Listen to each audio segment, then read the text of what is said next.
Здравствуй, уважаемый зритель! Ты находишься на канале Distraction Test, и я ее ведущий Александр Бабков. И сегодня у нас опять автомобиль, который очень непривычен для нашей с вами республики. Это автомобиль европейский, попробуйте отгадать. Хотя вы узнаете все по описанию, так что я буду просто краток. BMW 7 серии E65. Встречайте!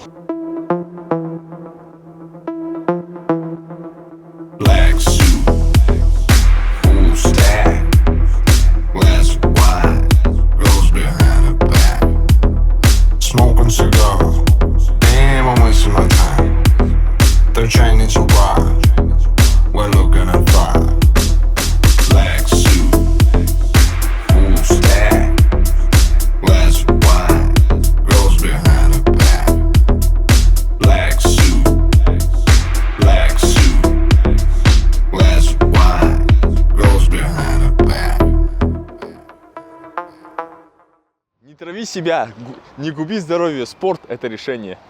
Какая классная фраза в начале BMW. Итак, друзья, 745 i, просто не лонг, обычная E65. В общем, автомобиль, естественно, огромный. Вот для нас с вами взгляда, вот посмотреть, вот, допустим, представительский класс Crown, тот же самый, обычный. Я сказал именно Crown, не Crown, как вы все любите, да? Crown. И вот она, почти одного класса, ладно, окей, Majesty, такого же класса, как это. Но эта машина реально большая, и выглядит она, кстати, видно, что это европейский дизайн, потому что она вся такая раздутая, да, то есть у нее очень облик спортивный. Что отличает всех BMW? Естественно, перед автомобилем, пойдем за мной, перед автомобилем. Вот что вы всегда поймете, что это BMW. Это, как говорится, классика BMW. Сдвоенный фонарь спереди и вот эти двойные решеточки. То есть по морде сразу узнаете, что это BMW. Это узнаваемый стиль. Еще идет он там с каких-то годов неизвестно. Ну, в общем, это было традиционное решение. Как Porsche делает свои машины традиционно, тут такая же штука, только с мордой. То есть делают одно лицо, чтобы была узнаваемая марка. В общем, вот так. У нас, конечно, не 760-я BMW здесь на обзоре, да? Обычно 745-я. Мотор тут, кстати, 4.4, о нем попозже я скажу, да? Ну, в общем, представительский класс. 18 диски стоят как бы тут родной. Ну, будет стоять 19, сейчас просто зимняя еще резина стоит. В общем, машинка, да, видно, что она, конечно, и новая. Ей уже как минимум лет 15. Это как минимум. Но все в европейской части России, все молодые парни, такие как я, например, да, просто хотят эту машину. Они увидят, я думаю, это же E65, это же BMW, oh yes. Я никогда не сидел в BMW, никогда на ней не ездил. Я сейчас попробую открыть капот и показать вам двигатель, так что давайте посмотрим на двигатель. Кстати, стой, еще одна приколюха есть снаружи, забыл сказать. Смотрите на эти ручки. Вот владелец японского автомобиля как думает ее открывать? Ты берешь ее и хочешь дернуть, да? Ага, она вот так открывается, вот так вот, понятно? Интересное решение. В общем, капот. Поближе подойдем, мы тоже смотрим, BMW все-таки. Ты видишь, что перед тобой стоит владелец BMW почти, шутка. Ладно, N62 BS44 моторчик. 8-цилиндровый, V-образная восьмерка, короче, 4,4 литра. По паспорту 333 лошади. 333. Чувствуете число, да, какое классное? 333. В общем, по проблемам. Жор масла, но это все BMW страдают этой штукой, короче, по паспорту 1000 грамм на 1000 километров, то есть грамм на километр. Если у вас масла, эти колпачки, короче, клапанов, сальники клапанов, короче, износились, они изнашиваются очень быстро, 50-100 тысяч километров примерно, потому что, как сказал владелец, ее нельзя прогревать. Она не рассчитана, у нее рабочая температура 105 градусов, поэтому резина начинает дубить, короче, и пропускает масло, все, короче, жрет. И кольца тоже масла эти, короче, масляные кольца. Катушки зажигания также бывают, но это редкая проблема, но бывает, плавают немного обороты. Нужно менять, короче, катушки, лучше менять все 8 штук. Небольшие течи масла бывают тоже, это сальники или корпус этого, прокладка генератора, короче, тоже подтекает. А так, в принципе, мотор для BMW, в принципе, очень надежный. Ну и литровая мощность не такая большая, 4,4 литра, 333 лошади. В принципе, ну, как говорят, что этот мотор разгоняет эту машину за 6,5 секунд до сотни. То есть она весит 2 тонны, и она может вжаривать. И шестиступенчатый автомат, кстати, очень переключает плавненько, но мы это еще посмотрим на ходу. В общем, по мотору... ну тут еще стоит Dual Vanos, то есть тут же самое VVTi, только на только BMW-шная система. И Valvetronic, короче, он тоже бывает часто выходит из строя. Valvetronic это переменный какой-то подъем клапанов, короче. Короче, эта шляпа тоже бывает выходит из строя. Вообще следить надо за бензином, качество бензина очень требовательно. И к маслу, естественно. В общем, по мотору все. Погнали в салон. Я закрыл капот? О, да. Пошли в салон. Я думаю, фишка любого европейского автомобиля, ребят, это, конечно же, его салон. Сразу, когда садишься, понимаешь, что все сделано для людей. То есть ты человек со статусом, ты едешь со семерки BMW, то есть самая большая BMW в классе, как бы, да, по сути дела. У тебя должно быть все. Ты сидишь как король, у тебя большое кожаное кресло. Ну, кстати, подушечка, я думаю, должна, может, побольше была быть, да? А так, в принципе, сижу удобно, руль такой четенький, тоже хорошо сидит в руках. Очень много, кстати, кнопок. Тут все понятно, да? Это все понятно. Ну, управление светом тоже не буду, это европейская тема, как бы все знают прекрасно все это дело. Вот, в общем, ладно, это потом. Есть такие приколюхи, как вот телефон, то есть алло, может быть, работает. Тут что у нас? Что это такое? Оу, yes. Что это? Я хочу узнать. Оу, yes, это что такое? Какая-то кнопка? Что это делает? Тут что-то должно было быть, наверное. Ну ладно. Видите, я даже не знаю, я сижу первый раз в BMW, поэтому я не... Ну да, очень-таки интересно. Это, понимаю, CD-ченджер, да? Так, ага, ну климат-контроль двойной, то есть кондиционер, все дела, это все понятно. Электронный ручник, я так понимаю, здесь стоит. Так, это что? А, вот, кстати, сиденьями управляем, кстати, вот здесь. Очень интересное решение с памятью, да, вот два передних. Ну, то есть у нас BMW как бы такой... Для семерки это самая бичевская комплектация, по идее. Но у нас есть, конечно же, все. Это что? Это шайба, наверное, управлять этой штукой. Я хочу попробовать ее. Окей. Как ее запустить? Понял. Все, я понял. Ой, видали, как все это делается? Берешь просто ключ-то втыкиваешь и нажимаешь. Заводим. Оу, yes. В общем, ребят, тут у нас большой дисплей. Тут мы должны видеть все, я так понимаю, по этой штуке. Оу, yes. Help.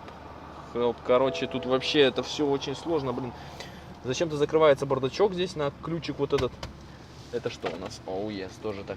Бардачочек. Короче, все четко. Люк. Ну, конечно же. Оу, yes. Бейба. Кстати, с люком классно ездить, да, наверное? Поедем с люком, да, сегодня? Так, ну и, наверное...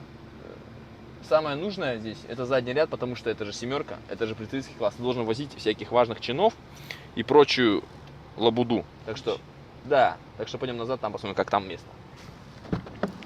Ну, сидим как цари, по сути дела, да. Чувствуется, сделано все для людей, как я уже сказал. Все четко.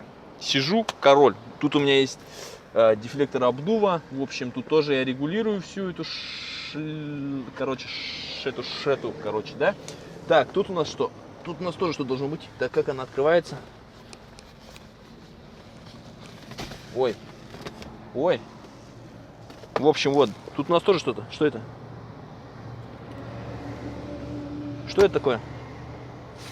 Ты знаешь, что это такое? Я тоже. Но она не двигается же. Ладно. Тут у нас пепельница. Ну, как бы, это не лонг, конечно. Оу, yes. Вы видали такое? То есть, я понял. Короче, пацаны. В европейской части я понял, почему все хотят такую BMW. Вы сидите сзади, да? Вы приехали, только к своей девочке подъехали на бэхе. Вот так вот, пальцы, да, вышли. Ну что, бэйба, пошли назад. Садишься, короче, садишь ее сюда. Значит, вот так, это тут, конечно, убираешь, чтобы был... Да что ты? Чтобы был у вас, короче, комфорт, да? Она такая говорит, мне нужна уборная. Ты говоришь, зачем тебе уборная? Ты можешь подкраситься здесь, нажимаешь, так, хопа. Вот, смотри, подкрасься, бэйба, и давай уже начнем. Короче, вы поняли меня, да? Приглушаешь свет, короче, тут как его выключить? Как тебе выключить? Короче, выключаешь свет и пошла жара, а?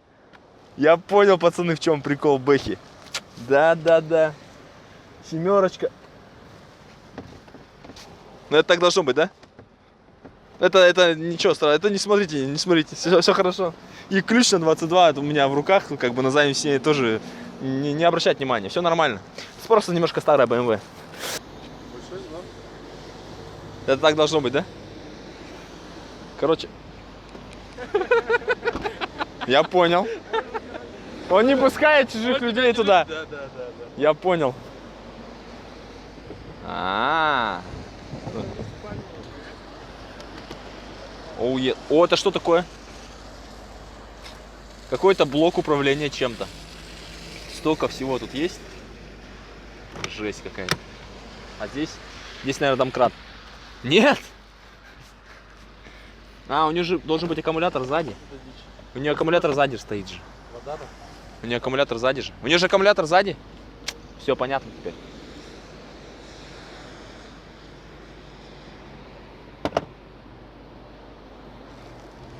Это что? Все понял. Аптечка. Есть. В общем. Ну, вы же пацан молодой, как бы. Вы должны сидеть здесь. Ну или там сзади, да, на крайняк. Поэтому вы должны валить. У вас есть V-образная восьмерка под капотом. 333 лошади. Классный салончик. Хороший внешний вид. Так что что надо делать? Надо валить. Пух, и все. Погнали, парни. Каждый район делит границы огнем, ночью и днем. Мои друзья дали клятву в бедах и в радости. Рядом мы больше, чем братья. Наши уставы написаны кровью, и каждый мой подвиг дар и проклятие. Вы верили, что сила в правде, но стая с тобой не согласна. Их бесит твой мужеский нрав. Тебя ожидает опасность. Мы переступили порог, нарушив закон и порядок. Это не кадри боевиков, время советских полураспадов. Мои районы наполнены прошлым их след, стены бетонные. Мой край пахнет гарью, здесь свои законы. И каждый второй до зубов. Немецкий автомобиль сломался.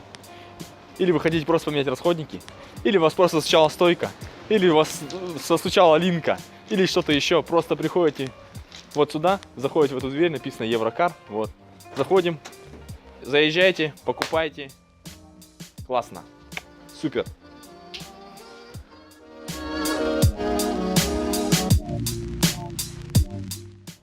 Ты видал, какая система? Блин, вот серьезно, садишься после японца куда-нибудь, да? Вот такую машину, и вообще не знаешь, что взять, вообще что тронуть, чтобы она поехала. Так, ну это мы и разберемся. Что? Она хочет мне тоже что-то сказать, наверное. В общем, ребят. Ладно. Сели мы в BMW 7 серии. Внутри. Как выключить печку? Отлично. Внутри гробовая тишина. Шумоизоляция, ну просто бомба. Вот прямо бомбезная. Чувствуется, какая машина тяжелая. Все-таки. Прямо увесистая, но в то же время ты чувствуешь себя в ней уютно и безопасно, потому что она вся такая большая, ты сидишь как у себя дома и наслаждаешься ездой. В общем, yes. Погнали. Короче. Ну, все хвалят. Вообще, это интересная вещь такая, да, вот кто ездит на Subaru, тот пересаживается потом на Subaru, да, только ездит только на Subaru. Кто ездит на Honda, тот ездит только на Honda. Тут такая же история.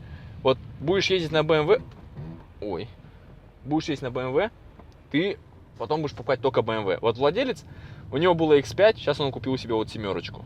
Конечно, довести такие машины до идеала это очень сложно и дорого. Потому что, ну, сами понимаете, какая-то либо запчасть может стоить, ну, разных денег. Конечно, есть китайские аналоги этому всему, но все же это все дорого и требует внимания. Мало кто берется из сервисов что-то сделать, да, еще что-то. Тут, в общем, по ходовке, что скажу. Ходовая часть многорычажная, сзади, по крайней мере, как у X5, полностью из алюминия, полностью, то есть она легкая, ну, облегчили немножко конструкцию эту. Но машина все равно стала тонну, там, ну, почти 2 тонны, тонну 900 с чем-то. Ну, внутри все должно быть мягко, тихо, но она жестковата. Но идет мягко. Сама подвеска как бы не кренится. То есть вы его поворачиваете, она очень хорошо чувствует. Как бы нету кренов. Внутри вы не чувствуете. То есть подвеска взбитая, но мягкая. Это очень интересно.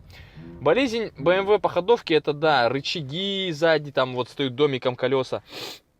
В общем, надо, если что-то полетело у вас, надо сразу это делать, потому что потом у вас это все выйдет в копейку такую, что вы просто просто вы, короче, прозреете и будете только туда вбухивать бабки. То есть эта машина, если вы хотите иметь эту машину, что ты говоришь мне? Какой-то АБС мне там пишет, короче, не суть. Если вы хотите иметь эту машину как постоянно, да, это не ваш выбор, потому что тут нужно постоянно вкладывать бабки. Тут машина просит внимания постоянно. То есть тут даже вот одни колеса, например, 18 диаметра, да, ну, стоят немалых денег. Вообще все стоит немалых денег. Стойки здесь, тут не пневматическая подвеска, бывает еще и на пневме. Здесь обычная подвеска, но она типа с регулируемой жесткостью и так далее. Одна стойка, оригинал, стоит около 30-40 тысяч. У вас их 4 штуки. Нет, только морда, по-моему, да. Морда только такая, регулируемая, да. Ну, то есть, короче, 60 тысяч вы должны отдать только за стойки. А с нашими дорогами это нормальные вещи. То есть, стойки будут лететь у вас, ну, в принципе, долго вы на них не поедете. Болезненное место — это рулевая рейка. Это у всех BMW. Она течет, короче, это очень быстро разваливается тоже. Автоматы здесь надежные. Вот насчет автоматов придраться не к чему. Да, моторы не хвалятся надежностью, но поддымливают, возможно, там еще что-то, но все равно они везут еще более-менее. Цепной ГРМ, то есть все равно внушает надежность, как-то поспокойнее, то, что не порвется у вас ремень, не загнет клапана и так далее. То есть цепной привод — это лучше. Вот. А вот ходовая часть, очень много элементов. Опусти всю техническую часть. Внутри ты чувствуешь себя, ну, почти боссом, да, вот как бы я сижу, пускай она, да, не в идеальном состоянии, это тут спору нет, но я чувствую себя боссом, внутри тихо. Я еду прямо, ну, короче, босс. Короче, я как мафия, да? Я мафия? Я босс мафии, нет? Похож? Жалко. Ну, вот так я, короче, как босс мафии чувствую себя внутри, знаете, внутри ощущения. Короче, пофиг, что думают другие. Самое главное, что я чувствую внутри, что я босс, понимаешь? Все. Остальное не важно. Короче, я чувствую себя, короче, мачо. Типа я сейчас подъеду просто к девке, короче, скажу: эй, бэйба, гоу, прыгай, падай. Она сразу, конечно, бежит. Я себя внутри так чувствую. Конечно, он скажет, что не так, да? Короче, впуливать я боюсь на ней, на самом деле. Ох, нет, она может пулить все-таки, конечно, жестко. Ну, в салоне. Вот, кстати, зеркала, вот, честно сказать, маловаты. Или мне так кажется. Ну, короче, привыкнуть надо к ним. Капот просто огромный. Ты чувствуешь прямо габаритную машину, широкая, с огромнейшим капотом. Ну, прямо боржа. Вот конкретный корабль, который прямо только едет по асфальту. Вот, кстати, в отражении смотришь на себя, на бэхе, короче, думаешь, ну вот это парень поднялся, просто конкретно поднялся. А на самом деле, да, ну, сейчас можно, наверное, такие экземпляры купить не сильно дорого. Но люди, ну, кто не знает, да, все будут думать, что машина стоит очень дорого. Потому что даже вот с годами, вот машина 2002 года, ей, то есть 16 лет, да, без малого, снаружи будет выглядеть, как будто она стоит миллион. Да? Вот если спросить у прохожего, сколько стоит эта машина, он по-любому скажет 1800, я думаю. Может, миллион. Типа это же BMW. Вот типа такой. Короче, это люкс-класс немцев. То есть немецкие машины всегда дорогие, по идее. Ну, есть такое подсознание, ну, не подсознание, но так и есть. Но бэушные машины, такие как эти уже старые, потрепанные, они стоят, можно найти очень дешевый вариант на самом деле. Но просто довести его до ума не будет никто, потому что это дорого. Но кто ездит на японцах, не поймет этот автомобиль на самом деле. Все думают, блин, это же ломучее ведро. Вот я вот сейчас смотрю сюда, на эту панель, да.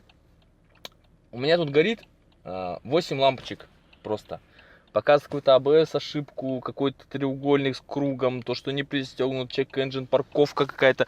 Короче, тут что-то происходит. Видимо, парктроник не работает, он выдает ошибки. Короче, столько всего, тут очень много ламп, кнопок, короче, которые даже не знаешь применения, что они делают и так далее. Но к этому надо привыкнуть, короче, к таким машинам. Поэтому вот говорят же, что вот если ты едешь на BMW, будешь ездить, ты потом не заходишь в другую машину, потому что ты ощущаешь совсем по-другому автомобиль. Это же как... типа болезнь, что ли? Ты заболел BMW болезнью, как Subaru заболели свои BMW, вот тут точно так же. На самом деле всем пофиг, на какой машине ты едешь, я думаю. Ну, это лично мое мнение, я, конечно, не обобщаю. Но выделиться надо из потока. Вот эти скучные автомобили, которые ездят все, это все вата, это все не то. Как бы вы просто едете, вот, просто едете с пункта А в пункт Б. Здесь же вы едете с пункта А в пункт Б, но с каким комфортом. И все-таки, кто знает эти машины, вот посмотришь на остановке, кто-нибудь посмотрит нас? Кто-то провожает взглядом, потому что мы, о, черт возьми, это же BMW семерка. Ну, кто знает, да? Или там девки могут думать, что это, какая черная машина классная. По-любому дорогая. Но снаружи же выглядит дорого, правильно? Видно, что она, блин, тут какая-то пробка. Я не хочу ехать по пробкам. Блин, как она все-таки бодро набирает скорость. Очень бодро. Прямо в то же время бодро, но напористо, да? Но так, сэр, вы нажали на газ. Сейчас вас немного вожмет сиденье, типа такого. Короче, немецкий какой-нибудь швейцар. Как дверь открывает же вам. Тут такая же история. Короче, вы давите на газ, и он вам говорит: сэр, прижмитесь к сиденью, сейчас немного будет ехать быстро. И все. Но без какого-либо дискомфорта. То есть садишься в обычные японские машины, да, там шумоизоляция не ахти, да, и ты прям слышишь, как мотор орет, прям весь там разрывается, прям ты чувствуешь, что ты едешь, прям двумя руками вцепишься в руль, прямо охота на нем держать, чтобы не потерять его, не дай бог, да. Тут нет такого. Ты просто берешь одной рукой, хотя здесь резина не очень, да, я вот держу вот одной рукой руль спокойно и просто вот давлю на газ и никуда не парюсь. Вообще вот еду 60, 7, вообще спидометр можно не смотреть, потому что, нет, надо смотреть, сейчас много радаров, и вас могут невзначай так штрафануть, потому что вы тут, я думаю, поедете 140 и будете чувствовать, что вы едете 70, там, 60. Короче, вот этих рычажков нету как такового положения, то есть, ну, после японских машин, я имею в виду. Ты нажимаешь поворотку, да? Как бы чик, щелчок. У вас как бы осталась она, да? Вот, хоп, нажали. А тут она возвращается обратно. То есть у нее нету фиксированного положения. Она тык-тык, точно так же с автоматом такая же история. То есть я когда сел, сейчас вообще вот сидишь и ищешь этот автомат, и не можешь понять дело, но он такая маленькая, клюка вот здесь. И просто вот так тык делаете. Нажимаете, то есть хоп, так, вниз и просто вверх, и все. То есть ничего не надо там дры-дры, вот это вот. Все сделано так. Вот даже бардачок вот. Не надо туда тянуться. Это насколько продумано, да? Вот обычно бардачок был бы, тут же бы ручка была, вам было бы неудобно. То есть вам сделали так, хоп, кнопочку нажали, вы открыли. То есть все очень видно, что сделано для людей. Я тут пройду, интересно, я вообще не чувствую габаритов, в самом деле. Такой машины, она просто, блин, огромная. Чувствуется снаружи очень большой, снутри она кажется еще больше.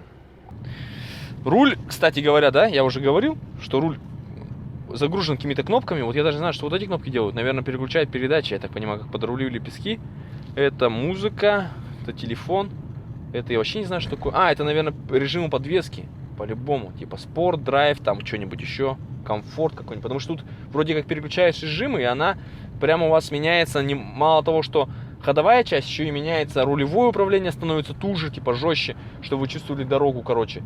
Ну, вот, короче, вот все вот так вот сделано, чтобы вы, типа, чувствовали себя именно водителем. То есть BMW это водительский, такой драйверский аппарат больше. Вот Mercedes говорят, что он, типа, более... В нем надо сидеть пассажиром, здесь же вы получаете удовольствие именно за рулем. Потому что у вас много всяких штук.